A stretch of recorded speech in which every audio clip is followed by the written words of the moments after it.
E esse tema é um tema que mexe com todos nós, né? E a seriedade é maior do que muitas pessoas percebem. Por isso que eu comecei com essa chamada, né? E o tempo todo as autoridades da saúde, somente psiquiatria, vem chamando a atenção. Que não é drama, não é para chamar atenção, muito menos falta de Deus, é impressionante esse, né? Ah, porque você está sem fé, e muito menos frescura. Então tem gente que fala assim, ah, fulano está dando chilique, surtou. Eu já até comentei aqui, né? Se as pessoas soubessem o quanto é sofrido um quadro de surto, essa palavra não teria caído no vulgar, no popular, nas coisas sem importância. O surto é um sentimento muito pesado. Então, assim, quando as pessoas estão em surtos, é frescura, que para chamar atenção, porque... E aí vão se dando vários nomes e várias características, sendo que, na verdade, é muito sofrido. Né? Ninguém tira a própria vida porque está brincando. A dor de uma pessoa que busca o suicídio é imensurável. E muitas vezes as pessoas falam assim, mas por que não conversou, por que não contou? Na última sala virtual que eu atendia algumas pessoas, uma pessoa falou assim, mas é muito difícil confiar nas pessoas. E é exatamente por isso que as pessoas buscam uma saída para a sua dor através da morte. E se a gente for pesquisando, né, vai causando até um mal-estar. E vamos nos perguntando o que nós podemos fazer. Então, sempre que alguém vir, principalmente, né, nós que estamos na ponta, lá da assistência, dentro da comunidade, antes de dizer que as pessoas estão com piti, escute-as. Perceba, por muito que ela seja uma pessoa desagradável, chata, enjoada, que a gente fala assim, ai meu Deus, já chegou a dona fulana, ai já chegou aquele moço. Eu conheci uma senhora que o único local que ela tinha para ir, para se sentir ouvida e vista, era na unidade de saúde. A família não dava atenção, porque realmente ela tinha um quadro, né? Algumas características, aquela pessoa chata, enjoada, que começava a conversar e não parava, e as pessoas foram deixando ela sozinha. Então, o único lugar que ela tinha para ir era no centro de saúde.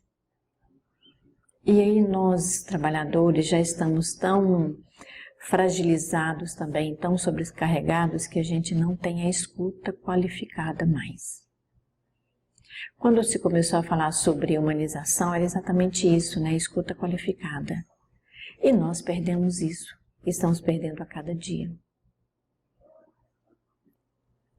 E isso é um agravante porque as pessoas precisam de ser escutadas. Preste atenção que eu não disse ouvidas, eu disse escutadas. Porque escutar e ouvir tem uma diferença. Ouvir, todos nós que temos os canais auditivos em perfeita conexão, se não somos surdos, nós vamos ouvir. Agora, escutar está além disso. Eu prestar atenção no que a pessoa está me dizendo, eu acolher cada palavra que ela está dizendo, a situação que ela está me trazendo. Só que no corre-corre da vida a gente vai se preenchendo com tantas coisas que a gente deixou de escutar. E isso começou em casa. Os pais não escutam mais os filhos. E o que é mais triste é quando nós percebemos que uma criança está buscando o suicídio. ela não tem ainda uma maturidade para planejar a própria morte, mas o sofrimento e a dor é tamanha que ela vai buscando situações para morrer. Então a gente precisa prestar muita atenção, né? Não só em Setembro Amarelo, mas em todos os outros 11 meses. Janeiro branco, né? Outubro rosa, vermelho, azul. Por quê? Nesses meses que nós centralizamos, né, condensamos algumas falas, tem muitos outros acontecendo. Preste atenção que em outubro azul, novembro azul, que é o câncer de próstata, quantos homens suicidam com o diagnóstico de um câncer? Eu já atendi algumas pessoas, quando eu estive no NASF, entre elas 2 mulheres, que tinham ideação suicida exatamente por ter desenvolvido um câncer de útero, por displicência no acompanhamento anual de prevenção. Outras tantas desenvolvem um câncer de mama e vão buscar o suicídio porque começam a perder o total envolvimento pela vida.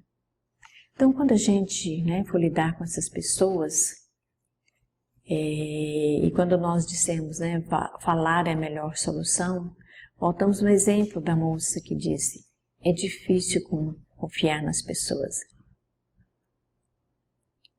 E a pessoa que disse isso, num grupo de sala virtual, é uma CS. Percebam o quanto nós somos sobrecarregados de escuta e não buscamos auxílio para nós. O psicólogo que ele não tem uma supervisão ou ele não tem uma psicoterapia, ele não suporta muito tempo. E o grande erro é achar que porque sou psicólogo não preciso de psicoterapia. Muito pelo contrário. Se fosse um médico, não precisa de médico. A enfermeira não precisa de enfermeira. Então nós precisamos descer desse pedestal de uma formação acadêmica com muitos conhecimentos, doutorado, pós-doutorado, e lembrarmos que nós somos um corpo físico que adoece e uma emoção que adoece muito mais. E que esse 10 de setembro ele possa ser discutido em todos os momentos.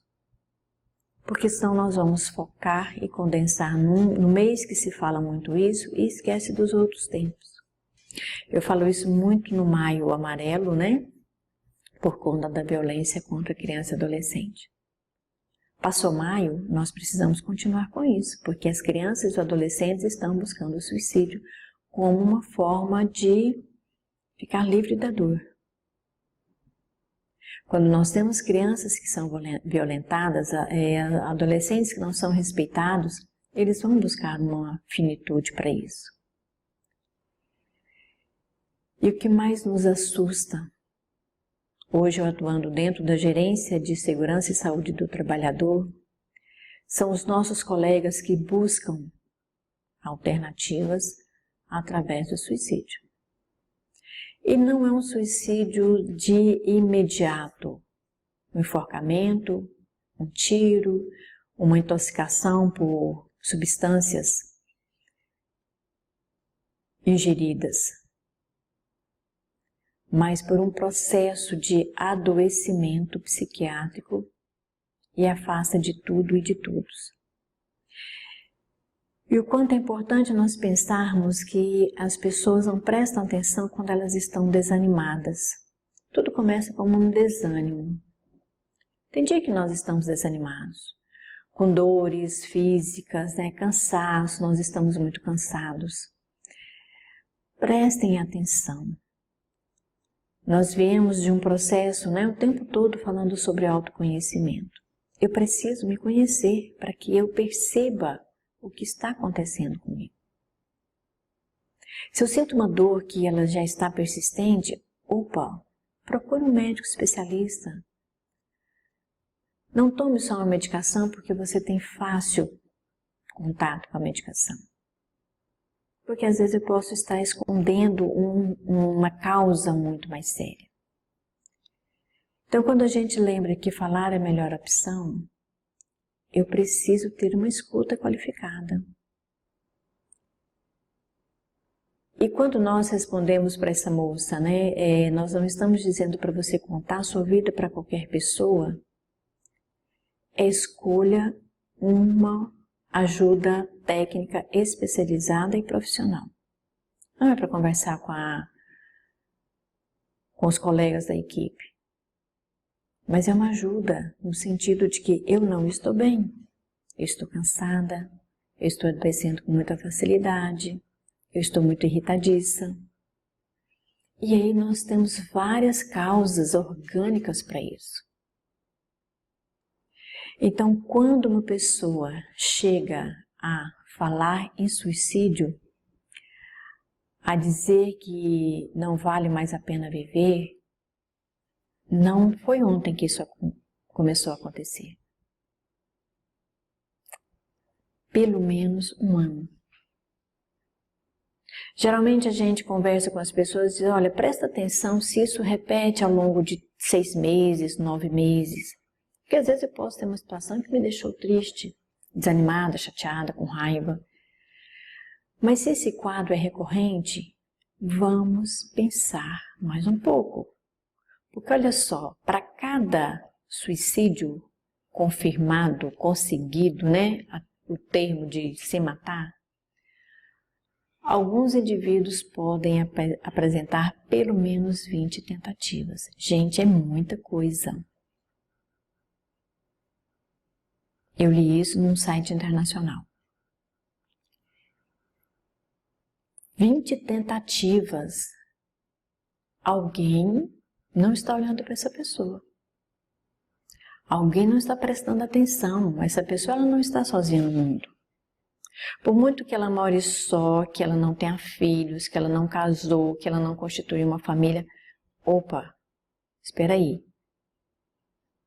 Essa pessoa tem alguém perto dela. Colegas, vizinhos, né? Então, atualmente nós estamos na busca de colegas de trabalho que estão afastados há 2, 3 anos do local de trabalho e a gente está procurando essas pessoas para saber o que está acontecendo, o que elas estão fazendo, se elas estão em tratamento, se estão sendo acompanhados. Porque muitas vezes eu não consigo sair de casa para trabalhar. E aí eu vou no psiquiatra, pego mais atestado. Volto e renovo a minha licença. Mas o que você está fazendo com esses dias que você não está trabalhando? E o suicida, ele é uma pessoa quase sempre alguém que sustenta uma família. E aí nós vamos ter os impactos financeiros, além dos emocionais. Os filhos de um suicida são crianças e sujeitos traumatizados para sempre, se eles não procurarem ajuda. Os filhos que veem o pai ou a mãe mortos por um suicídio, são pessoas que precisam de ser acolhidas e acompanhadas. Só que os nossos serviços, nesse sentido de acolhimento, precisam ser melhorados bastante. Os nossos CAPS precisam ser melhorados, precisam ser melhor estruturados. Nós temos várias unidades de saúde, né, em todo o estado, em toda a Goiânia, e mesmo assim ainda faltam formações, faltam informações. Por que formações? Nós profissionais precisamos estar o tempo todo atualizados, em todos os sentidos, não só no conhecimento, mas na minha estrutura. Então, se eu vou trabalhando muito tempo com alguns casos e eu não tenho uma estrutura que me dê suporte, tanto no local de trabalho, quanto a mim enquanto pessoa, a probabilidade de eu me afastar do trabalho também existe. Nós temos vários colegas enfermeiros, psicólogos, que se afastaram do serviço de saúde mental. Porque o ambiente é adoecedor, mas eu também não tenho suporte. Então a gente precisa disso. E a gente precisa lembrar que não podemos e nem devemos julgar um suicida ou a família dele. Nós não temos embasamento da história dessa família. Quando a gente vê um adolescente de 15 anos suicidando, a gente fala assim, poxa, mas o que esse menino tem que está fazendo isso? O menino nem começou a viver. Nós não conhecemos a infância dele. Nós não conhecemos a estrutura familiar. E nós não conhecemos como é que era a vida dele. Com certeza era muito sofrida. Então, quando a gente fala em suicídio, né, nós começamos a não querer falar muito, porque eu lembro que teve um ano, se me recordo bem, foi no ano passado que eu ouvi isso. Tinha que parar de falar, porque quanto mais a mídia fala, mais leva as pessoas a buscar o suicídio. Muito pelo contrário. Quem quer realmente pôr fim à sua dor, ele não precisa de incentivo. Ele só quer parar de sofrer. Ele não quer colocar a culpa em alguém. Geralmente nos relacionamentos, né, que são terminados entre os jovens, eu vou me matar porque eu não consigo viver sem essa pessoa. E aí a família de quem ficou vivo começa a ser achincalhada pela família de quem suicidou. Não faz sentido. O suicida, ele não quer culpar ninguém. Ele quer parar de sofrer. O suicida, ele não dá conta de lidar com as frustrações. Por isso, a gente sempre volta na forma como nós estamos educando e lidando com as nossas crianças e os nossos adolescentes. Porque a dor de uma perda, a dor de uma incapacidade, a dor de ser julgado é muito grande, então a pessoa não consegue se manter. E onde isso começa? Na nossa infância. E a gente sabe que o suicídio é um problema muito sério para a nossa saúde pública. Como eu disse, nós não temos estruturas que garantam isso. Então a gente precisa lutar por isso. A gente precisa que os nossos CAPS eles sejam mais abrangentes. A gente precisa que eles sejam mais comunitários do que regionalizados. Pegar o exemplo daqui de Goiânia, né? A gente tem um CAPS de álcool e droga na região noroeste. Quem está na região sul, sudeste, sudoeste, o deslocamento não é fácil. Os CAPS infanto-juvenil, eles precisam ter estruturas melhores. E aí a gente precisa contar com os nossos governantes, com os nossos movimentos locais de Conselho Local de Saúde, de nossa participação enquanto profissional, porque somos nós que vamos atender essas pessoas. E somos nós que temos que dar subsídio para os nossos governantes e dizer, olha, é por aqui que a gente precisa ir. Porque como uma pessoa tenta o suicídio, para onde que a gente encaminha? Aqui em Goiânia é Vacilichuk. Até que ele tome a medicação, saia da crise, e aí eu faço o quê com esse paciente? Qual o CAPS que tem perto da casa dele? O CAPS que tem perto da casa dele realmente é o que vai ajudá-lo? Então são esses movimentos de melhoria que nós precisamos buscar, e isso envolve nós trabalhadores, envolve a comunidade, para que a gente tenha uma estrutura melhor. Porque senão nós vamos ficar o tempo todo vendo os números e eles só têm aumentado. E como ressalva, considerando que a maioria das famílias ficam envergonhadas e não querem dizer o que aconteceu, existe uma subnotificação. E mesmo que a gente tenha um registro de 700 mil pessoas, o que já é muito por ano, vamos pensar e vamos lembrar que existem as subnotificações, porque as pessoas, familiares, não querem que se diga. Principalmente se for uma pessoa muito importante, uma pessoa de grandes negócios. Se foi uma situação íntima.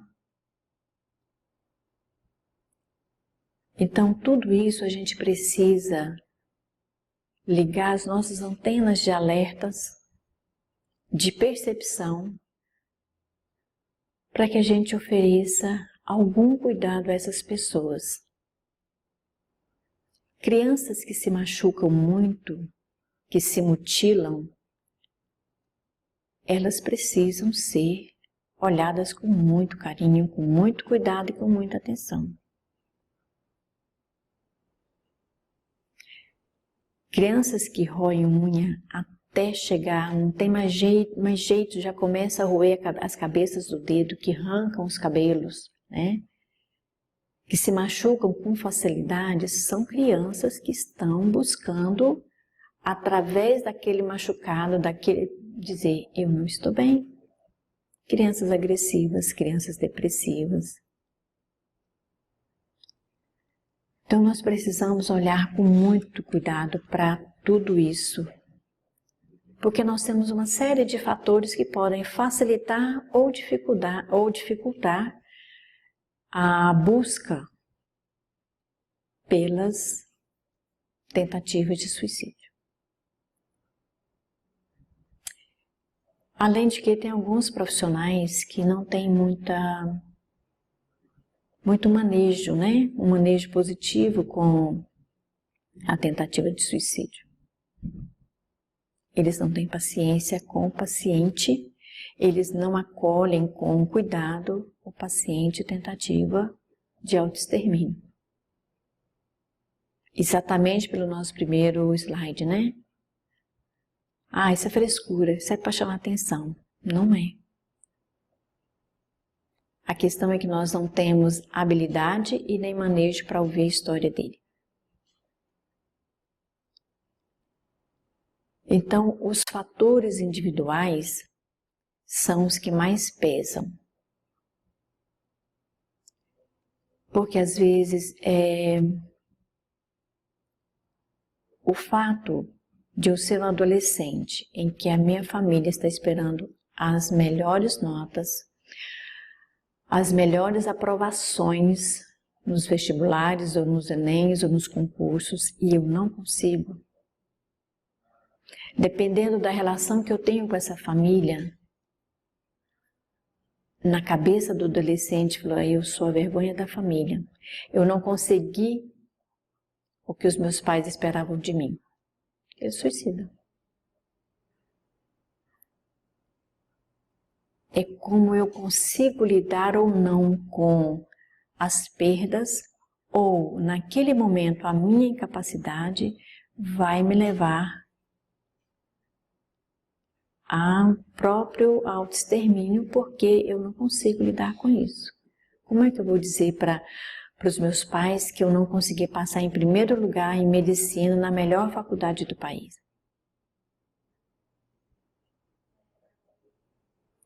Então nós precisamos muito conversar com as famílias para perceber alguns traços que a família não percebe.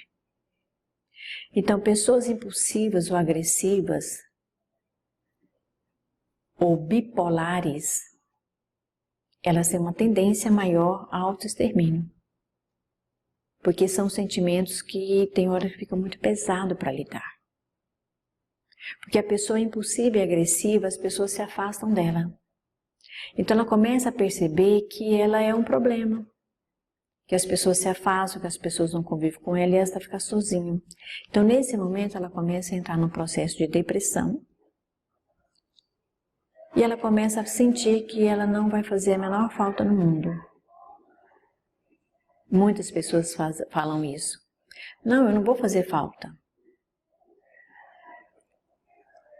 Exatamente porque ela começa a perceber que ela não faz falta agora, que as pessoas já isolaram dela. Então, geralmente, pessoas que passam por situações conflitantes, né? Situações difíceis, no sentido de que foram presas, foram levadas a cometer um ato que depois elas ficam envergonhadas. Então elas acabam buscando um fim para essa dor. Nós temos também os fatores relacionais. Muitas pessoas vão lembrar do fato daquele garoto que matou os colegas por bullying. E eu penso que aquele garoto ele só não cometeu suicídio porque ele foi interceptado rapidamente. A gente não teve mais notícias dele, né? Mas provavelmente é uma pessoa que ela vai precisar de muitos anos de terapia, de psicoterapia, de acompanhamento. Então, quando nós temos relacionamentos que não são bons, muitas pessoas, para sair desse relacionamento conflituoso, eles só veem saída se eles se matarem. Ou quando a pessoa não consegue se inteirar e conviver bem no relacionamento. Elas não se veem capazes de viver bem. E acabam também se isolando, se afastando de tudo e de todos, para entender o que está acontecendo com essa pessoa. Quando ela não consegue entender, que aí falta a habilidade de procurar ajuda, a única saída que ela vê é se matando.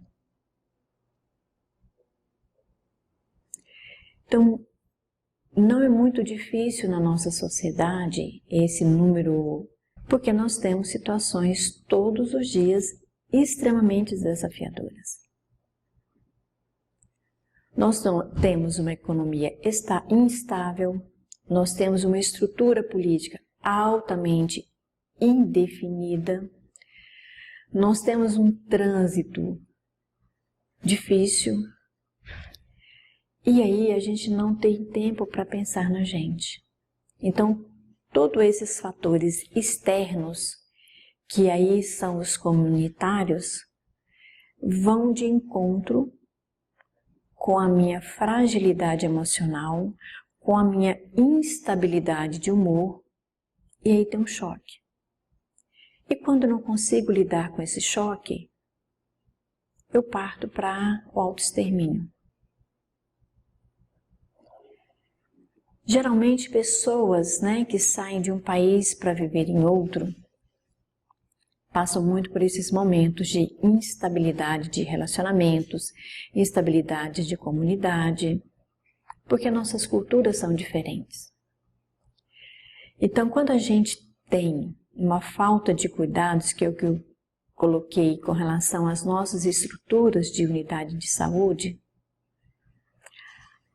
a gente vai aproximando pessoas iguais. O que eu estou chamando de iguais? Pessoas altamente agressivas. É como se nós estivéssemos retornando lá na Idade Média e estivéssemos formatando novamente os guetos. Então nós vamos ter pessoas que se aproximam e vão viver próximas. É o que esse site chamou de cluster, que é aglomeração. Então nós vamos ter famílias desestruturadas ou com uma estrutura não muito positiva, uma estrutura adoecedora, onde?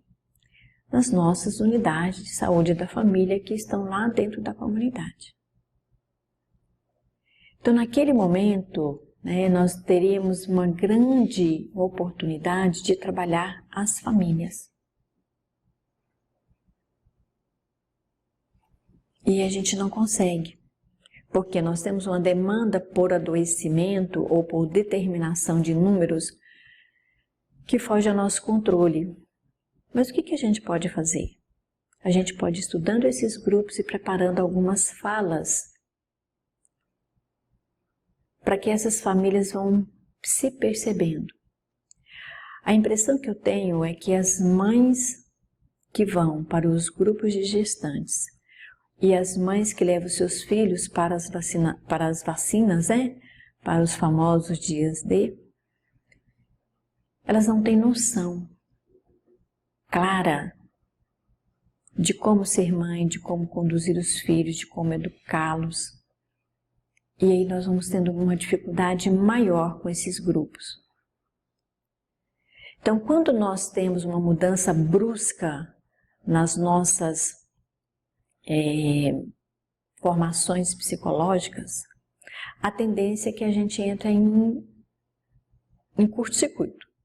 A gente perde o controle. Então, por exemplo, uma menina que foi abusada e de repente ela se vê grávida. Naquele momento, ela é a pessoa mais desajustada que a gente pode ter contato. E aí o que acontece? Uma série de julgamentos pelo comportamento dela, pelas roupas que ela vestia, pelo jeito que ela conversa, pelo jeito que ela convive, como ela anda na rua. Nenhuma fala, nenhum acolhimento. Aí passa pela mãe, que geralmente os pais estão separados. Então a mãe é julgada porque ela não soube educar a filha, porque ela não soube criar, porque ela não soube orientar. E aí nós só vamos aumentando a pressão sobre essa menina. Porque nós também, do outro lado de cá, nós não sabemos muito o que fazer. E aí nós começamos a gerar uma violência comunitária, sem se dar conta disso. A probabilidade dessa menina ser uma mãe agressiva,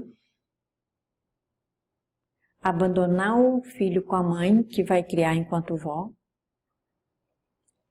e nós vamos nos perdendo.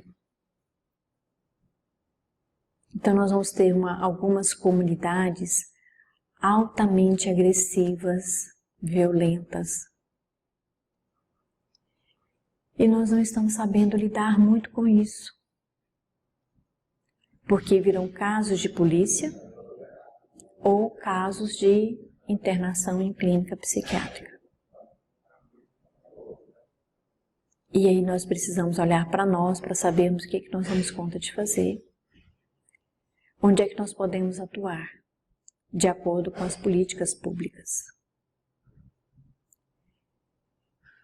E a gente se perde nessas variáveis que nós não temos controle.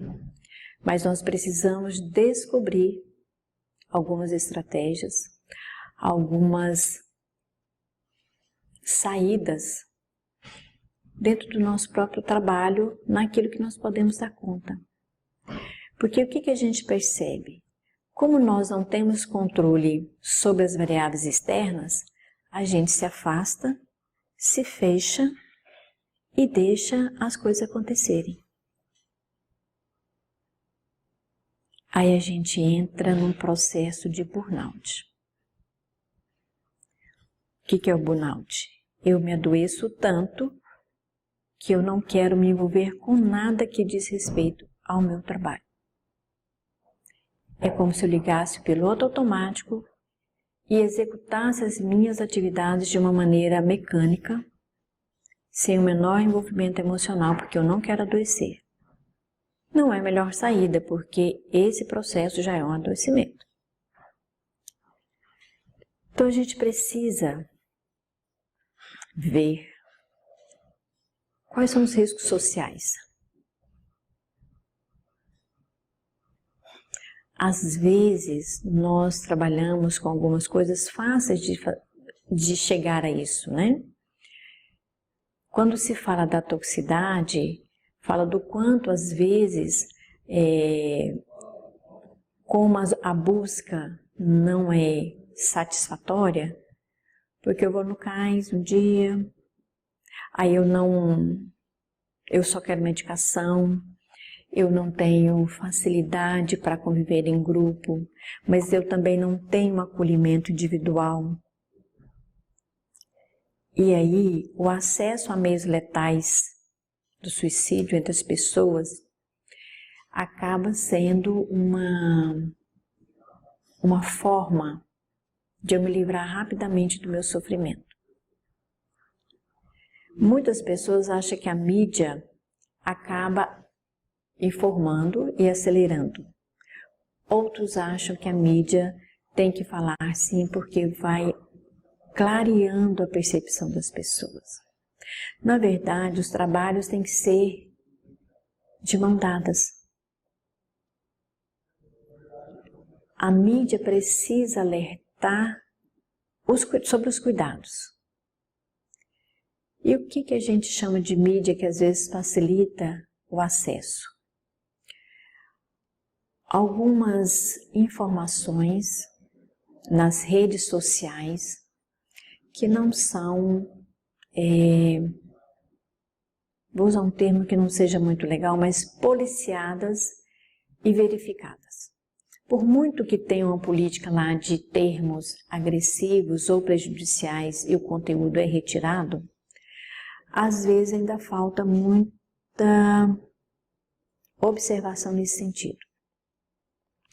Há uns 5 anos, 6 anos mais ou menos, não sei se vocês vão lembrar de um fato que veio a questão da baleia azul, né? De quanto tempo você conseguia ficar sem respirar. Ao mesmo tempo que a família precisa saber dos sites que os seus filhos estão seguindo, precisaria que as nossas autoridades também estivessem muito presentes sobre isso. Só que a mídia nas redes sociais, elas são propagadas numa rapidez fenomenal, né? Na velocidade da luz, poderia se dizer. E nós, seres humanos, não temos ainda algumas habilidades de verificar isso e de olhar. Então, muitas coisas, às vezes, passam de uma forma batida, né? E a gente não percebe o que está acontecendo. Muitas crianças têm acesso a sites muito facilmente, mesmo que tenham controle dos pais. Os hackers são tão espertos nesse sentido que acaba burlando alguns itens de segurança e as pessoas têm acesso a isso. Ao ponto de ensinar como se faz um nó para ele realmente não se desfazer no enforcamento ou ele não ficar frouxo e prolongar o sofrimento. De colocar um saco plástico na cabeça, né, cobrindo o rosto para saber quanto tempo se fica sem respirar. De que forma eu posso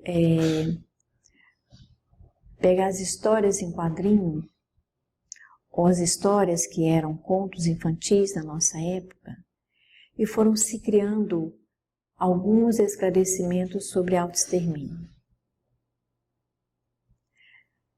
Na verdade, isso tudo nos chama a atenção da seguinte maneira. Eu preciso prestar atenção em mim e nas pessoas à minha volta. Porque tudo isso que nós podemos ouvir das outras pessoas, a gente precisa ouvir primeiro em nós. Tem dias que a gente levanta e fala assim, nossa, Sou eu mesmo que tenho que ir trabalhar? Até certo ponto é normal porque nós estamos cansados, às vezes tivemos um final de semana que não foi bom, tivemos um domingo puxado, né? Haja vista aí a dona de casa que acaba se esmerilando na faxina durante o final de semana e na segunda-feira realmente não tem corpo físico que esteja pronto. Ou, mesmo não sendo final de semana, eu acabei de sair de um plantão noturno às 7 da manhã e às 8 eu tenho que estar dentro de uma unidade de PSF. O meu corpo e a minha mente vai aguentar isso 1 ano, 2 anos. No 3º ano, a gente já começa a manifestar alguns adoecimentos. E aí, não é difícil a gente ter vontade de morrer ou de querer matar alguém, porque nós estamos extenuados. Falar sobre se sentir vazio ou sem esperança ou não ter motivo para viver. Tem gente que fala assim, nossa, esse serviço está muito chato, eu não aguento mais esse povo. Esse povo dessa comunidade aí, se eu estou falando isso com muita frequência, para um pouquinho. Olha para você. Você se reconhece há 5 anos para hoje? Então a gente precisa o tempo todo prestar atenção no que a gente está falando para o outro, que o outro está falando para nós. Espera aí, será que o que ele está falando tem a ver com o que eu estou sentindo? Sentir uma dor física e emocional insuportável.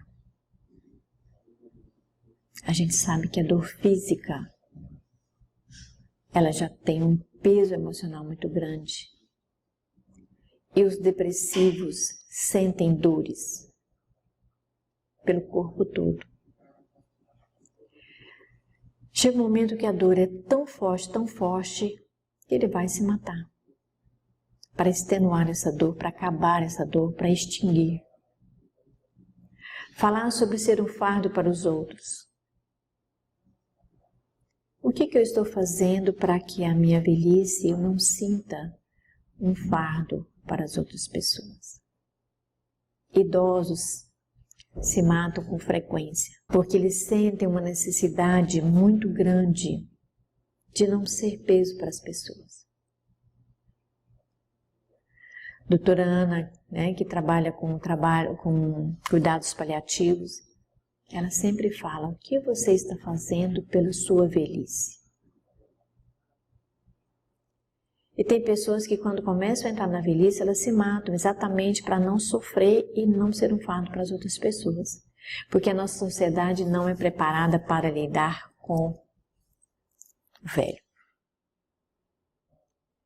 Então a gente precisa, né, prestar atenção. Tem gente, eu achei muito interessante isso aqui, dar presentes importantes, presente caro. Às vezes a pessoa não tem nem condição, mas começa a dar presentes caros. De certa forma, está querendo gastar o que ela juntou. Dizer adeus. Começar a mandar áudios, né? Antigamente eram as cartas e os bilhetes, agora nós temos áudios. Áudios, mensagens. Peraí, por que você anda tão melancólico? Nossa, suas mensagens andam muito pesadas, o que está acontecendo? Correr riscos que podem levar à morte.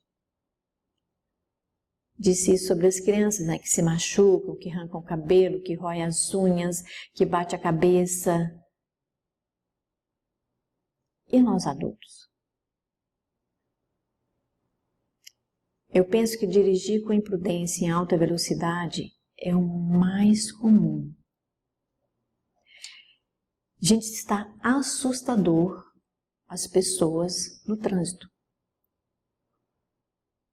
Muito assustador. Muito difícil. Então a gente precisa prestar atenção no como nós estamos fazendo as coisas. Como é que nós estamos cozinhando? Será que conscientemente eu tenho vontade de pôr fogo na casa? os meus esquecimentos com relação a alguma coisa, ferro ligado, fogo aceso. Como é que eu estou lidando com a possibilidade de morrer? Será que eu penso na morte como coisa natural, mas eu penso na morte como algo que vai me livrar de sofrimentos? É importante lembrar que o suicídio pode ser evitável. Pode sim. Depende de como eu estou lidando comigo e com as outras pessoas. Depende de como eu estou lidando com as situações que me fazem sofrer. Depende de como eu estou procurando auxílio. Depende com quem eu estou conversando. Porque se eu vou contar as minhas dores para alguém, que daqui a pouco ela coloca no grupo de WhatsApp, dependendo do assunto que eu contei, só me resta morrer mesmo. Eu já atendi adolescentes, que claro, adolescente ele está descobrindo o mundo, principalmente o mundo íntimo, né? 2 horas depois ela tinha fotos e vídeos dela e do menino no grupo da escola. Ela tentou autoextermínio 2 vezes, antes de chegar na psicoterapia. Então, dependendo do que eu conto, dependendo do que eu faço, dependendo de como eu me comporto, a saída que a pessoa encontra é de morrer. Então, a gente precisa estar conectado com a família, com a comunidade, uma comunidade saudável. Eu falo muito das pessoas que moram só. Você precisa descobrir a habilidade que você tem de conquistar as pessoas.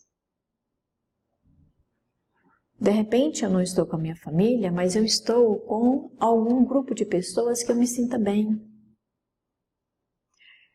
Lutar pela assistência do CAPS como um acolhimento de serviço de saúde. Né? Identificar coisas que eu possa fazer e tentar resolver. Se eu não estou bem em algum lugar, eu preciso conversar com as pessoas.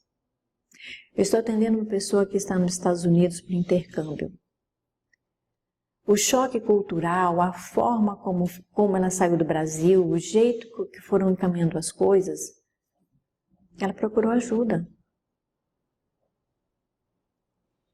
Então, todas as situações que eu entro em contato que me causam estranheza, não entre em desespero antes de procurar ajuda. Porque às vezes o entrar em desespero, em desânimo, em descrédito, de que nada vai dar certo, pode agravar uma coisa que às vezes pode ser simples. Então a gente precisa lembrar que nós precisamos pensar nos alertas que a gente tem, né?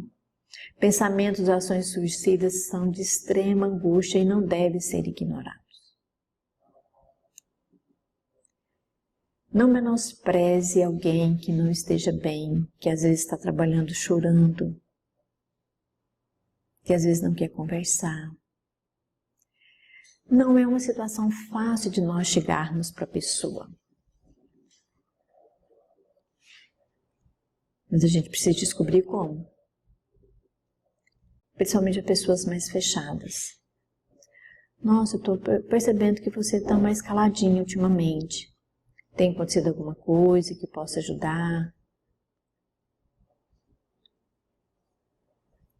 Às vezes, quando nós perguntamos, você precisa de ajuda?